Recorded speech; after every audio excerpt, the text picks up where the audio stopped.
More than 20 years ago, the future Tsar Vladimir Tavrichesky publicly declared from the podium of the Federal Assembly that the greatest geopolitical catastrophe of the 20th century was the collapse of the Soviet Union. Notice, not the two world wars, not the monstrous totalitarian regimes, not the Holocaust, not the bloody repressions of other dictators, but specifically the collapse of an already rotten empire, whose place had long been in the dustbin of history.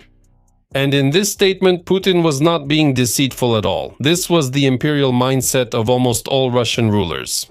After all, as is well known, Russia throughout almost its entire history was formed not as a state of a single titular nation, but as a multinational empire where one people enslaves thousands of others. And even after the collapse of the USSR, Moscow did not leave the young independent states alone, restraining their independent development with the help of artificially created structures. The CIS, CSTO, Eurasian Economic Union, and other shady organizations. In today's video, we will talk about how Russia, despite its desire to expand its empire, has actually lost control over most of the post-Soviet countries. Let's look at the degree of influence on each region separately. At the same time, I won't touch on the current relationship with Ukraine. That's already clear enough. My name is Semyon. This is Mikoshi TV. Verified facts and quality analysis. Let's go.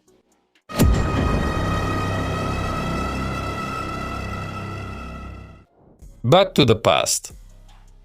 If for the current Russian elites the collapse of the USSR is truly the greatest geopolitical tragedy, then historian Yuri Felchinsky, who was born and lived during the Soviet era before emigrating to the States, assessed the fall of the Soviet Empire differently. His response to the nostalgic ramblings of Putin and those like him sounds something like this. The tragedy of the USSR is not that it collapsed, but that it didn't collapse completely. This phrase can be interpreted in two ways. On one hand, there is clearly an ideological aspect here. After all, unlike most countries of Eastern and Central Europe, the Soviet totalitarian regime has never been discussed at the official level in Russia. There was no lustration of the state apparatus. And most dangerously, the security services have remained almost completely untouchable. Lubyanka simply swapped the KGB sign for an FSB sign, and the result was not long in coming. In less than 10 years, secret police mafia networks came to power, led by a former lieutenant colonel of state security. And this statement by Felchinsky can also be interpreted from a territorial point of view. The fact is that the collapse of the Soviet Empire led to freedom only for those peoples who had their own, even if only formal statehood in the form of union republics. That is, Ukrainians, Moldovans, Georgians, Latvians, Tajiks, Uzbeks, and so on. However, Russia remained intact, inhabited not by dozens, but by hundreds of conquered peoples, and these peoples never received the right to self-determination. In the 1990s, only Chechnya and Tatarstan tried to break free from Moscow's tight grip. It's true, they tried in completely different ways, but the result was the same. In the end, all of them were once again turned into Russian provinces. With their special status, but still it's not full sovereignty. Since the empire didn't fully collapse, what does that mean in practice? That's right. That sooner or later it will want to reclaim the lost territories, meaning to turn back to the past. I want to emphasize specifically that, unlike normal civilized countries, the Russian authorities began to strive not for development and building a better future, but rather, at any cost, to reclaim their lost glorious past. An imperial past with its center in Mother Moscow and an autocrat on the throne.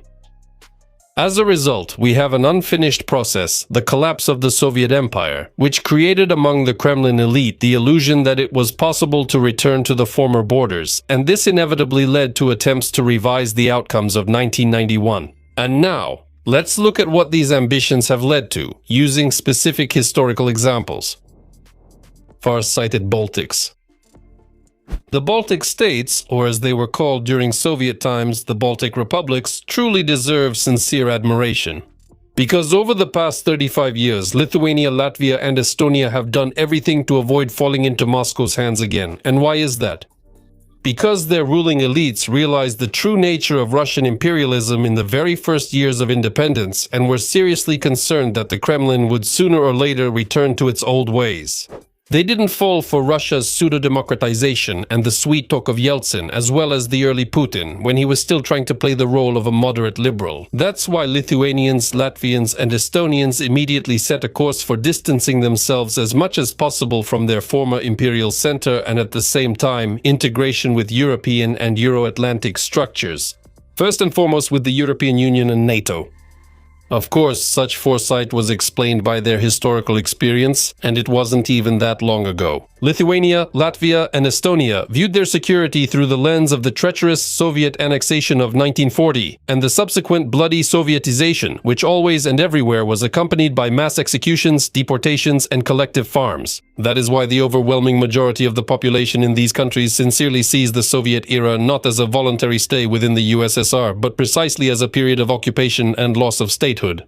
That is why, already in the early 1990s, the overwhelming majority of the political elites were genuinely afraid that sooner or later Russia would inevitably try to restore its influence in the post-Soviet space. The main foreign policy conclusion followed from this. It was necessary to minimize dependence on Moscow as much as possible and become part of the civilized West. As you can see, such concerns existed long before the well-known events of 2014 and 2022. In addition to directly joining NATO and the EU, which by the way happened back in 2004, Lithuania, Latvia and Estonia also undertook very serious corrective work. And first and foremost in the cultural and humanitarian spheres. It's no secret that to promote its influence, Moscow uses the Russian language, culture and the Orthodox Church as so-called soft power. However, things didn't really work out with the church in this case because Catholicism has traditionally dominated in Lithuania and Protestantism in Latvia and Estonia. But when it comes to the Russian language, half a century of total Russification and the artificial settlement of the Baltic countries with an ethnic Russian population could have become a serious foothold for Russian expansion, just like the Crimea factor in Ukraine. That's why, from the very first years of independence, special attention was paid to strengthening national identity, and above all, through the revival of national languages and culture, Lithuanian, Latvian, and Estonian. Specially adopted laws required national minorities, and primarily the Russian-speaking population, to undergo naturalization by confirming their proficiency in the state language and taking an oath of allegiance. In my view, this is an extremely fair and necessary measure. On one hand, Moscow's potential fifth column is weakened. On the other hand, the process of national consolidation and unification of society into a cohesive whole is accelerated. Lithuania, Latvia, and Estonia have also paid a lot of attention to getting rid of their dependence on Russian energy resources. The diversification of supplies itself took decades and was only completed after Russia's full-scale invasion of Ukraine. At the same time, there was an economic reorientation from the Russian to the European market, including long-term partnerships and attracting extensive investment. Today, the Baltic countries are the clearest example of how the Kremlin is losing its influence in the post-Soviet space. An example of how national elites should act proactively, rather than dealing with bloody consequences later. Lithuania, Latvia, and Estonia made the most of their chance during Russia's temporary weakness in the 1990s, which was accompanied by the Chechen Wars and a deep economic crisis. And they achieved their goal, becoming an integral part of the Western world. Respect to them. The Caucasus, Russia's Achilles heel. Since ancient times, or more precisely since the 19th century when the aggressive plans of the Russian Empire to conquer the Caucasus region began to bear fruit, many intellectuals of that time wrote almost directly that the Caucasus would become Russia's downfall, as it would inevitably provoke its collapse. Shevchenko, Litvin, and Lermontov wrote about this. Yes, and in one of my analytical reviews about the upcoming collapse of Putin's Russia, I came to exactly the same conclusion. I recommend everyone to watch this video. Learn a lot of new things about the deep-rooted separatism in many Russian regions. Now regarding Armenia, Georgia, and Azerbaijan. Despite similar conditions and a shared history, each of these young states has taken its own path. And Russia's loss of control over each of them had its own distinct dynamics. At the same time, Moscow acted as harshly and unscrupulously as possible, unwilling to lose control over these strategically important regions. It was here, in the Caucasus, that Russia first used, and as it turned out quite successfully, the tactic of creating so-called gray zones or unrecognized states. I've already made several videos about this, but let's take it step by step. The first country to pursue the most decisive break from Russia was Georgia. Its first president, Zviad Gamsakhurdia, who had previously spent plenty of time in Soviet camps, was absolutely against returning to the good old Soviet past. That's why Moscow provoked not just one, but a whole series of civil wars in Georgia, first between Gamsakhurdia and his opponents. And secondly, it deliberately fueled separatist sentiments in the autonomous republics of Abkhazia and South Ossetia, which suddenly, out of nowhere, wanted to leave Georgia and become independent. In reality, their independence is ensured solely by the presence of Russian troops on their territory and by small financial handouts that the big Kremlin master tosses to his loyal vassals like scraps from his own table. As a result, these pseudo-states were and remain the main foothold of Russian presence in the Caucasus. As for the territory controlled by the Georgian government, a whole series of geopolitical back and forths began. Georgia actually started swinging from one extreme to another. Gamsakhurdia was overthrown by the pro-Russian faction led by Eduard Shevardnadze, and for about a decade, Georgia remained in Russia's sphere of influence. But in 2003, as a result of the famous Rose Revolution, a young pro-Western politician, Mikhail Saakashvili, came to power, who immediately began progressive reforms and set a course for integration with the EU and NATO. As you might have guessed, Moscow did not allow him to succeed in that effort. Specifically to demonstrate their unwillingness to let Georgia slip out from under Russian control, Putin's men stirred up the smoldering conflict and organized the Second Ossetian War in 2008. The Georgian people saw firsthand that Russian tanks could quickly reach Tbilisi's outskirts, and no Western country would help repel the aggression. After that, Georgia began to shift in the opposite direction toward closer ties with Moscow. Slowly and insidiously, the pro-Russian course was becoming more and more pronounced. This trend became especially noticeable in 2012 when the Georgian Dream Party came to power, whose unofficial puppet master was Ivanishvili, a distinctly pro-Russian oligarch and manipulator, Bidzina Ivanishvili. And since then, pro-Russian forces have kept power in their hands. Georgia's course toward the west is de facto frozen, and its main advocate, Saakashvili, is now serving a sentence on a trumped-up charge. Moreover, at the moment, Georgia is performing an extremely important function for Moscow as a transit corridor for the delivery of sanctioned goods from Western countries. So, as sad as it is, the proud Georgian people remain under the heel of the Moscow horde, at least for now. The situation with Armenia was somewhat different. The semi-mafia clans of Kacharyan and Sargsyan, who took turns ruling, immediately submitted completely to Moscow and obediently joined all the imposed integration structures of the CSTO and later the Eurasian Economic Union, EAEU. And the result was not long in coming. For many years, Armenia was unofficially regarded as one of the poorest and most corrupt countries in the post-Soviet space. And a large Russian base was established on its territory in the city of Gyumri.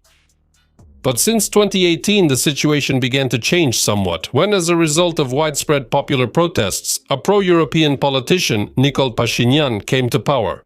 And he began a gradual yet consistent course away from Moscow. However, in this endeavor, he is still facing significant difficulties. Under his leadership, Armenia lost control over Nagorno-Karabakh, and Russia, which acted as a security guarantor, didn't lift a finger to help its ally. At the same time, Russia is deliberately sabotaging Armenia's Euro-Atlantic course, doing everything it can to bring pro-Russian forces back to power. However, Pashinyan managed to get re-elected twice, especially considering that the 2026 elections were held under unprecedented Russian pressure and blatant blackmail. However, Armenia stood firm, so let's wish its hardworking people success and a future as part of civilized Europe. But the greatest achievements on the path to true independence from Moscow were, of course, achieved by sunny Azerbaijan. This is largely explained by the consistent policy of father and son Aliyev, who did not completely sever relations with Russia, but at the same time actively cooperated with Turkey, with which Azerbaijan had long-standing cultural and historical ties. In addition, significant oil reserves by European standards and transit opportunities allowed Baku to pursue a policy increasingly independent of Moscow.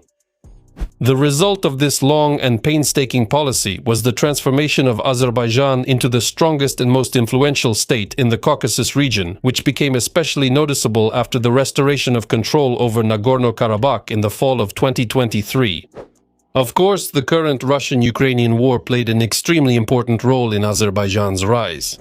At the moment, the great autocrat of all Russia simply does not have the necessary means, strength, or resources to teach the defiant Aliyev a lesson. But at the same time, he continues to cause trouble in small ways. I have a separate analysis of how tense relations between Baku and Moscow are right now. In short, in the Caucasus, Russia is steadily losing its influence, turning from a guarantor of security and stability into an extremely dangerous and unpredictable neighbor. Only thanks to the pro-Russian regime in Georgia and the two puppet pseudo-states of Abkhazia and South Ossetia does Putin continue to maintain the remnants of former power. Power that at any moment can be wiped out completely. And what about Central Asia? As for Central Asia, or as it was also called during the Soviet era, Middle Asia, here we need to divide it into two parts. On one hand, there is Kazakhstan, with which Russia shares the longest land border. And on the other hand, there are Uzbekistan, Tajikistan, Turkmenistan, and Kyrgyzstan, which are geographically the most distant from Russia. And that's why Moscow's influence on these states was initially limited. But before we look at this in more detail, I want to emphasize that while in the Baltics the main factor restraining the Kremlin's imperial ambitions remains the EU and NATO, and in the Caucasus it's Turkey, in the Central Asian region that role is played by China. Therefore, it is precisely thanks to Chinese investments, primarily in mineral resource extraction, that the Central Asian states have managed to minimize their economic dependence on Moscow. Russia's share of foreign trade shrinks every year, while China's share steadily grows. It is precisely because of China's influence that Moscow is simply not in a position to go all out and begin the process of returning lost territories to the fold of Putin's empire. And besides that, the young states have also focused on promoting national languages and identity. In addition, Uzbekistan and Turkmenistan, and later Kazakhstan, switched from Cyrillic to the Latin alphabet. Religious revival after decades of Soviet atheism also played a significant role in cultural weakening. And that's not surprising at all, because people of Islamic culture have so little in common with Putin's version of orthodoxy. It's like night and day. A little known fact for the general public is that Turkmenistan chose the most radical path to reduce its dependence on Russia. In 1995, then-President Sapar Muratniyazov declared a status of permanent neutrality, which was officially recognized by the UN. Turkmenistan's neutrality was accompanied by the actual closure of its borders and withdrawal from all post-Soviet integration organizations. Even today, Turkmenistan, along with North Korea and Iran, remains one of the most closed-off countries in the world. Naturally, under such conditions, any external influence is extremely limited. Of course, there are quite a few weak points in this whole structure, especially in Kazakhstan. It's no coincidence that at one time I specifically examined the possibilities of Russian aggression against this country, as well as the chances of repeating the so-called Crimean or Donbass scenarios. Taking into account the presence of at least 15% ethnic Russians who continue to live in concentrated communities in the north and northeast of Kazakhstan and have absolutely no desire to assimilate with the local population, it's a perfect combustible mix for Moscow to once again try to play the separatism card and create another gray zone, or to directly annex these territories. As the saying goes, an empire survives only while expanding. The Moldovan Gambit. In my opinion, the post-Soviet fate of Moldova is too similar to the historical path of Georgia, though not as bloody. The similarity lies in the fact that Moscow also bet on creating its own gray zone, the Pridnestrovian Moldavian Republic. It is this pro-Russian enclave of Transnistria that is not just a black hole in the very center of the European continent. No. Transnistria is a real anchor that prevents the young Moldovan state from fully developing and integrating with the West.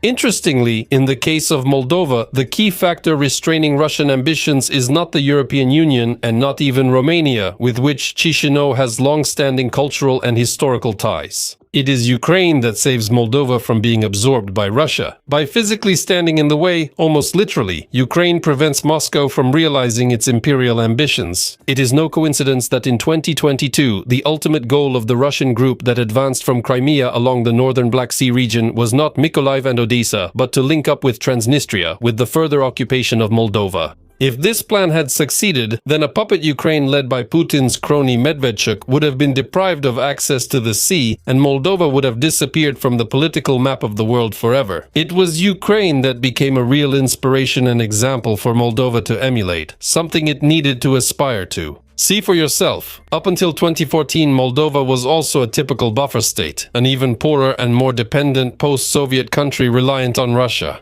This was facilitated by the clear dominance of pro-Russian elites, total dependence on supplies from Gazprom, and importantly the presence of a Russian military contingent in Transnistria. But the striking victory of Euromaidan in Ukraine inspired Moldovans, especially the younger generation, with the need to carry out their own changes. In turn, the hybrid aggression of Russia that soon began once again demonstrated to Chisinau that a reliable and stable future is possible not by serving Moscow and catering to its whims, but only as part of a united European family. However, it should be noted that Moldova's fundamental shift towards a pro-Western course happened a few years later, in 2020, when Maia Sandu, the leader of the pro-European Party of Action and Solidarity, was elected president. And in 2022, for obvious reasons, the country's pro-Western course was finally cemented.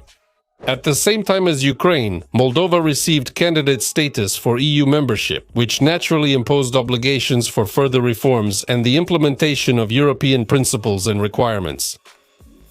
At the same time, Moldova began to change from within. In recent years, there has been a serious purge of Russian agents of influence. At the highest level, the blocking of Kremlin propaganda resources was sanctioned, diplomats were expelled for espionage, and financial flows from Moscow through fugitive oligarchs such as Ilan Shor for voter bribery were cut off. But even more importantly, Chisinau made an incredible breakthrough by completely refusing to purchase gas from Gazprom. Moldova's energy system was fully synchronized with the European network. And finally, in October 2024, a historically significant constitutional referendum was held in Moldova. In the referendum, citizens gave their consent to include European integration in the constitution as an irreversible strategic goal. Despite unprecedented hybrid attacks and attempts to buy votes by Russia, the pro-European course held firm and the country was able to officially begin negotiations on joining the EU. The loyal vassal with a mustache. And this is the saddest chapter of my story. Belarus, a country that almost everyone in the world now calls a satellite of Russia, and its permanent mustachioed president has been openly called the last dictator of Europe for decades. And while all the former Soviet countries were taking at least some steps to distance themselves from Moscow, Belarus, on the contrary, did everything to strengthen this dependence. However, before Lukashenko came to power in 1994, Belarus had every chance to go its own way. If not following the path of the Baltic states, then at least taking Ukraine as an example and becoming a buffer state for a while. But the victory of Baltic, who was already called an FSB agent back in the 90s, cut off such optimistic hopes at the root. Lukashenko not only submitted to Moscow, but also built a full-fledged authoritarian regime around himself, relying on a powerful security apparatus, cheap Russian energy resources, and in recent years, even on Russian bayonets, in the most literal sense. Today, Belarus's future is critically dependent on the outcome of the global confrontation between Russia and the West, and more specifically on the results of the current Russian-Ukrainian war. If Moscow prevails, then only remnants will be left of Belarus. More precisely, just the coat of arms and flag in the UN General Assembly building, and nothing more. Plus, the factor of power transition will play a significant role, since the political system of Belarus is tied to a single figure who is already over 70. The inevitable process of succession in the future will inevitably create a point of vulnerability. Yes, of course, the nomenclatura elites of Belarus are mostly pro-Russian, but they still have a strong instinct to preserve their own power, which requires maintaining an independent state rather than complete absorption into Russia. As a result, modern Belarus is a clear negative example for the entire post-Soviet space. In places where other countries followed the path of modernization and development, Belarus slowly chose a leader nostalgic for the Soviet Union and eventually turned from a subject into an object of great power geopolitics. Today, the Belarusian state, formerly sovereign but in fact occupied, is perhaps the most vivid example of what happens to post-Soviet sovereignty if it is not used in time. The only true bearer of the idea of Belarusian statehood remains civil society in exile. It is apparently going to be the main resource if the political situation ever changes. That's all from me. Thank you for everything. Thanks to all the sponsors for supporting the channel. If you want, you can join. The link will be in the description, and I'll see you in the next episode. Goodbye, everyone. Пока.